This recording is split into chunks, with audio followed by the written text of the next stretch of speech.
¿Cómo diferenciamos un ataque de pánico de otros problemas de ansiedad? Bueno, para responder a esta pregunta, vamos a recordar primero qué es un ataque de pánico y cuáles son sus síntomas característicos.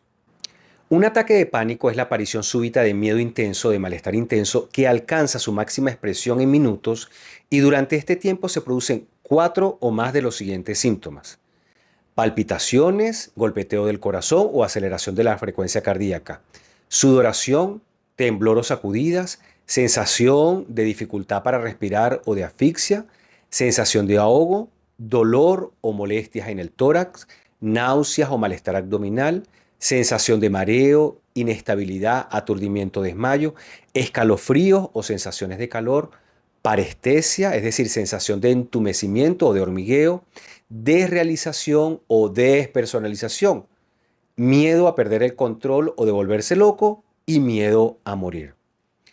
Una consideración importante que hace el Manual Diagnóstico y Estadístico de los Trastornos Mentales, versión 5, DSM-5, es que al menos uno de los ataques debe estar seguido durante un mes o más por uno o dos de los siguientes hechos.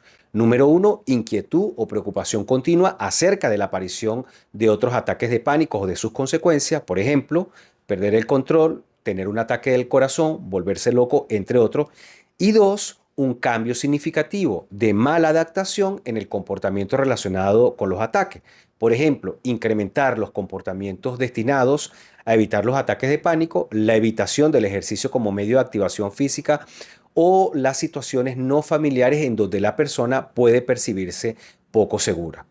Otros aspectos a considerar para el diagnóstico es que no podemos hablar de ataques de pánico cuando esta alteración se puede atribuir a los efectos fisiológicos de una sustancia, como por ejemplo a los efectos de una droga o medicamento, ni tampoco a una afección o condición médica, por ejemplo, hipertiroidismo, trastornos cardiopulmonares, entre otras.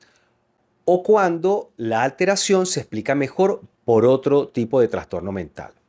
Debido a la complejidad que implica diferenciar los trastornos de ansiedad, en este episodio vamos a conversar brevemente sobre el diagnóstico diferencial del trastorno de pánico, es decir, qué diferencia el trastorno de pánico de otros trastornos de ansiedad.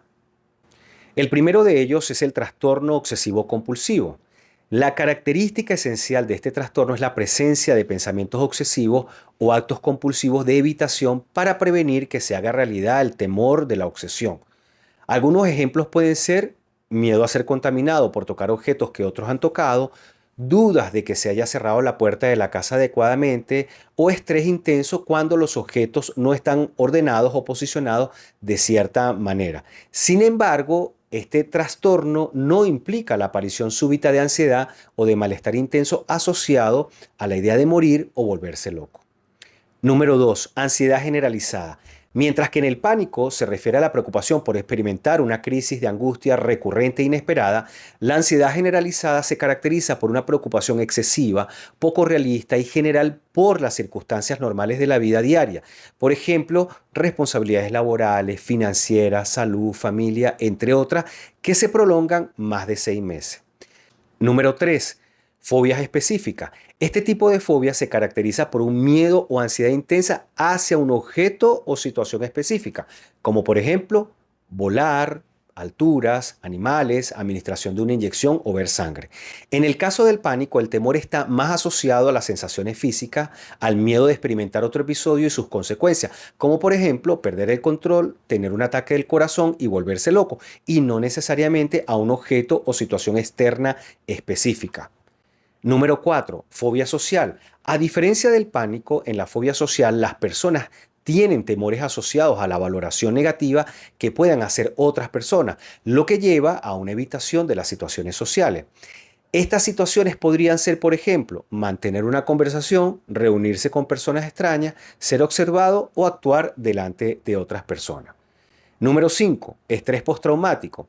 A diferencia del pánico, el estrés postraumático es una derivación de una experiencia de estrés agudo que se prolonga en el tiempo y tiene que ver con temores relacionados con revivir un suceso específico que amenaza la vida, en donde la evitación es el resultado del intento de reducir la sensación de peligro inminente. Algunos ejemplos son revivir experiencias de guerra, desastres naturales, un accidente automovilístico o una agresión sexual. Número 6. depresión. En este caso, es probable que el individuo incluya en su comportamiento la evitación de situaciones, pero se relaciona más por un temor disminuido y con un estado de ánimo deprimido. En el pánico observamos comportamientos evitativos con un estado de humor activo en la búsqueda de disminuir la crisis. Número 7, esquizofrenia. Con relación a algunos trastornos psiquiátricos, en el caso de la esquizofrenia, los delirios y alucinaciones llegan a producir un temor irracional y excesivo a objetos o situaciones, pero estos temores no se relacionan con el temor a sufrir crisis de angustia o pánico. Y finalmente, número 8, trastorno paranoide. En este trastorno, los sujetos se aíslan y evitan la socialización, lo cual puede producir ansiedad. Sin embargo, esto sucede a causa de la percepción de algún comportamiento malintencionado proveniente de otra persona. Gracias por seguirnos y nos vemos en el próximo episodio de Hablemos de Psicología en 3 minutos.